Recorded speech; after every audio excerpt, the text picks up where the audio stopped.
नमस्कार मंडळी, मी आहे सुवर्णा. कशा आहे सगळे? मजेत ना? तर इकडे मी नवीन देव तयार केले होते गुरुवारी. तर आज मी त्यांच्यासाठी नैवेद्य तयार केला आहे पुरणपोळीचा. देवाची स्थापना पण केली छान. आणि नंतर मी इथे पुरण वगैरे शिजवलं. पुरण शिजून घेतलं होतं. नंतर ते कढईमध्ये गरम करत होते. त्यानंतर मी इकडे कटाची आमटी तयार केली आणि पीठ पण मळलं होतं.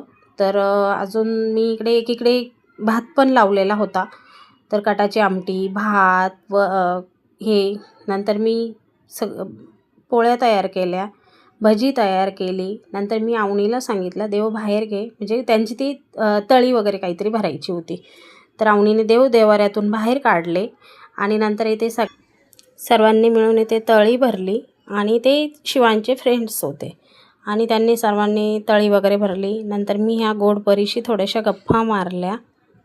सर्व मुलं शिवांचे फ्रेंड होते आणि नंतर सर्वांनी पूजा वगैरे केली आणि नंतर आम्ही देवाऱ्यात देव परत ठेवले. मग नंतर मी नैवेद्य दाखवला. नंतर आम्ही सर्वांनी मिळून जेवणं वगैरे केले. मग मी रात्रीची भांडी घासली सर्व. खूप जास्त भांडी होती. नंतर भांडी झाल्यानंतर दीदीने भांडी रॅकला लावली आणि मग मी नंतर ते ड्रायफ्रूटची पावडर तयार करायला घेतली.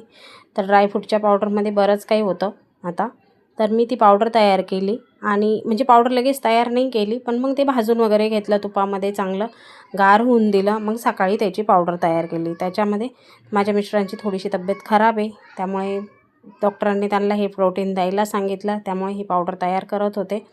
त्याच्यानंतर मग माझा हा फर्स्ट मिनी ब्लॉग आहे. तुम्हाला कसा वाटला ते नक्की कळवा आणि मी नेक्स्ट ब्लॉग बनवू की नको बनवू हे पण सांगा.